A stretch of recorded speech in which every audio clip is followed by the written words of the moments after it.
Kakkalapalli market కూడా ఈరోజు వచ్చింది కూడా జరిగింది. టమోటా మండి ఇక్కడ పెట్టేవాళ్ళు. టమోటా మండీలో ఈరోజు మ్యాంగోలు కూడా మామిడికాయలు కూడా ఇక్కడ వస్తున్నాయి. దాదాపు 300 క్వింటాళ్ళు 300 టన్నులు మామిడికాయలు కూడా ఇక్కడికి వస్తూ ఉన్నాయి. ఎప్పుడూ లేదు, ఫస్ట్ టైం ఇది. లాస్ట్ టైం కూడా ఒక మండీకి కూడా వచ్చింది. ఇప్పుడు 3 మండీలకి మామిడికాయలు కూడా రావడం చాలా సంతోషకరం. మామిడికాయలు మా మండీలకి ఇక్కడ రావడం వల్ల రేట్లు కూడా అధికంగా, అంటే దాదాపు 70,000 దాకా రేటు కూడా పలికింది. తర్వాత వర్షాలు రావడం కొంత ఇప్పుడు మళ్ళీ 45,000కి కూడా తగ్గిందని కూడా చెప్తున్నారు రైతులను అడిగితే. ఎందుకంటే మ్యాంగో పెట్టడం వల్ల చాలామంది రైతులకి ఉపయోగం. రైతులందరూ కూడా ఖర్చు కూడా తక్కువ, రేట్లు బాగుంటే కూడా చాలా బాగుంటుంది మా అని రైతులను అడిగితే కూడా వాళ్ళు కూడా చెప్తున్నారు. మ్యాంగో సైజు కూడా బాగా పెద్ద సైజు మ్యాంగో కూడా వచ్చింది. ఎక్కడో చిత్తూరు జిల్లాలో అటువైపు మనం కూడా మామిడికాయలు ఎక్కువ చూసేవాళ్ళం. కానీ ఈరోజు మన అనంతపురం జిల్లాలో ఇక్కడుండే మండీల్లో ఈరోజు మామిడికాయలు చూస్తా అంటే కూడా చాలా సంతోషంగా ఉంది. రైతన్నలందరూ కూడా ఒకటే చెప్తున్నారు, మామిడికాయలకి ఇంకా కవర్లు కూడా కడుతున్నాం, దీనికి సబ్సిడీ కూడా ఇచ్చినారు. కాబట్టి మ్యాంగోకి మామిడికాయకి మనం కవర్ కడితే క్వాలిటీ కూడా బాగుంటుంది అనే దానికి నిదర్శనంగా అక్కడ ఒక 800 కేజీలు కూడా మామిడికాయలు కూడా ఉన్నాయి అక్కడ. ఆ రకంగా ప్రతి ఒక్క రైతన్న కూడా కొంచెం ఓపిక తెచ్చుకొని మామిడికాయలకి కవర్ కట్టండి తప్పకుండా. ఎందుకంటే సబ్సిడీ ప్రకారం మన ప్రభుత్వం కూడా ఇస్తుంది కాబట్టి కవర్లు కూడా తీసుకొని కవర్లు తొడిగితే మాత్రం చాలా క్వాలిటీగా ఉంటుంది. మ్యాంగో కూడా మనకి రేట్లు కూడా ఇంకా అధికంగా కూడా వస్తాయి. ఈ మామిడికాయకి ఆ మామిడికాయకి కూడా మనకి తేడా కూడా ఉంది. కాబట్టి దయచేసి రైతులందరూ ఈ రకంగా కూడా పాటించాలని కూడా తెలియజేస్తున్నాను. అదేవిధంగా చీనేకాయలు కూడా ఈసారి బాగా రేట్లు కూడా ధరలు పెరిగిపోయాయి. 55,000 45,000 నుంచి 80,000 దాకా చీనీ ధరలు కూడా ఉన్నాయి. ఇట్లా ఒక్కొక్కసారి ధర పెరుగుతుంది, ఒక్కొక్కసారి డౌన్ అయిపోతుంది, 10,000 రూపాయలు కూడా పడిపోతుంది. ఆ రకంగా మొన్న అరటి కూడా చూస్తే 10,000 ఉండింది, 30,000 దాకా కూడా అరటి వచ్చింది. 10,000 5,000 ఉన్నప్పుడు మొత్తం రైతన్నలందరూ కూడా అరటి కూడా తొలగించినాం. ఆ రకంగా కాకోకుండా ప్రతి ఒక్క రైతన్నకు కూడా ఒక విజ్ఞప్తి కూడా మేము చేస్తున్నాం. మనం ఇప్పుడు మామిడికాయల రేట్ ఎక్కువ ఉందని అందరూ కూడా మామిడి తోటలో పెడతాం. అరటి ఎక్కువ ఉందంటే అరటి పెట్టేస్తున్నాం.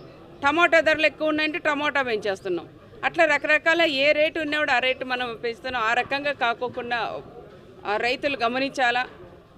మనకి ఏ పంట అయితే మనకి స్థిరంగా ఉంటుంది, ఏ పంట అయితే మనకి ఆదాయం వస్తుంది, ఏ పంట అయితే ఖర్చు లేకపోయినా మనకి ఆదాయం వస్తుంది అనేది ప్రతి ఒక్క రైతన్న గమనించి, ఎవరో సునీతమ్మ పెట్టింది కదా అని సుధాకర్ పెట్టినాడు కదా అని ముత్యాలప్ప పెట్టడం, ఆ రకంగా కాకోకుండా మీరు మనకి ఈ ఇయర్లో ఏ పంటకు మనకి ధరలు ఉంటాయనేది కూడా ఒక్కసారి మీరు కూడా ఆలోచన చేసి గమనించి ఆ పంటలు పెట్టుకొని రైతన్నలు ఎవరు కూడా అప్పుల పాలు కాకోకుండా 10 రూపాయలు వచ్చేలాగా మీరు కూడా పెట్టాలని ప్రత్యేకంగా రైతు సోదరులందరినీ నేను కోరుకుంటున్నాం. మామిడికాయ మాత్రం ఈసారి ధరలు కూడా ఉన్నాయి కాబట్టి రైతన్నలందరూ కూడా ఎంతో సంతోషిస్తున్నారు. ఒక అనంతపురం జిల్లాలో ఉన్న పంట పండించిన రైతన్న మన అనంతపురం జిల్లాలోనే కదా తినడం, రాష్ట్ర వ్యాప్తంగా కాదు దేశవ్యాప్తంగా కూడా ఈరోజు మన ఫ్రూట్ కూడా పోతా ఉంది. మ్యాంగో కానీ, కమలా కానీ, చీనీ కానీ ప్రతి ఒక్కటి ఇది కాదు అనుకోకుండా ఒక టమోటాలు కూడా ఇప్పుడు కూడా చాలామంది వ్యాపారస్తులు కూడా వచ్చినారు. ఎంత పంట మనం తీసుకొస్తే షెడ్లని మన మండీలన్నీ ఖాళీ చేసి మొత్తం సరుకు అంతా కూడా తీసుకెళ్తున్నారని కూడా చెప్తున్నారంటే మనం పండించిన పంట, అనంతపురం జిల్లాలో పండించిన పంట, అది ఫ్రూట్ కూడా చాలా స్వీట్గా కూడా ఉంటుంది. మన గౌరవ ముఖ్యమంత్రి చంద్రబాబు నాయుడు గారు కూడా ఎప్పుడూ చెప్తుంటారు, అనంతపురం జిల్లాలో ఉన్నంత స్వీట్ ఎక్కడా కూడా ఉండదు, చాలా బాగా క్వాలిటీగా ఉంటుంది, స్వీట్ కూడా ఎక్కువ ఉంటుందని మన అన్న చంద్రన్న కూడా చెప్తా అంటారు. అదేగా మొన్న సార్ వచ్చినప్పుడు కూడా యాపిల్ కాయలు కూడా పండించాం. మన అనంతపురం జిల్లాలో కరవ ప్రాంతంలో యాపిల్ అనేది బయట ఎక్కడో పండించే పంట మన అనంతపురం జిల్లాలో కూడా యాపిల్స్ కూడా మనం పండిస్తున్నాం.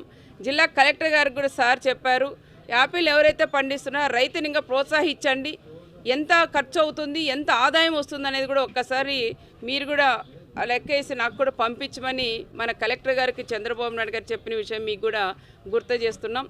ఏది ఏమైనా ఈరోజు కక్కలపల్లి టమోటా మండీల్లో ఈరోజు మామిడికాయ పంట వచ్చింది.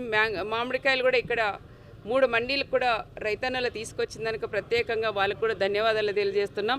మార్కెట్ యార్డ్ చైర్మన్ అయితే మాకు సుధాకర్ ఆధ్వర్యంలోనే మేము కూడా మార్కెట్ యార్డ్ సపరేట్గా మేము రాప్తాళ్ళు కూడా పెట్టబోతున్నాం. త్వరగా గౌరవ మంత్రివారి దృష్టికి కూడా తీసుకెళ్ళాం. మార్కెట్కి మనకి ల్యాండ్ కూడా చూసాం. అక్కడ వస్తే అక్కడ కూడా తీసుకురావాలని ఇక్కడ ఉండే మా వ్యాపారస్తులందరినీ కూడా నేను ఓనర్లందరినీ కూడా నేను ప్రత్యేకంగా నేను కోరుకుంటున్నాం. అక్కడ పెడితే మీరందరూ కూడా అక్కడికి వచ్చి అక్కడ రాప్తాడు కూడా బాగా డెవలప్ చేయాలని ప్రత్యేకంగా ఓనర్లందరినీ కూడా ప్రత్యేకంగా నేను కోరుకుంటున్నాను. ఓనర్లు కూడా పాపం వచ్చినప్పుడు ఎవరిని కూడా ఇబ్బంది పెట్టుకోకుండా రైతుల్ని వాళ్ళకి ఫుడ్ కానీ అదేవిధంగా వాటర్ కానీ మజ్జిగ కానీ ఇట్లాంటివన్నీ కూడా బాగా సరఫరా కూడా చేస్తున్నారని చాలామంది రైతులు కూడా చెప్తున్నారు. ఏది ఏమైనా ఓనర్లకి మార్కెట్ యార్డ్ చైర్మన్ గారికి అందరికీ కూడా పేరు పేరున నమస్కారాలు కూడా తెలియజేసుకుంటూ సెలవు తీసుకుంటాం.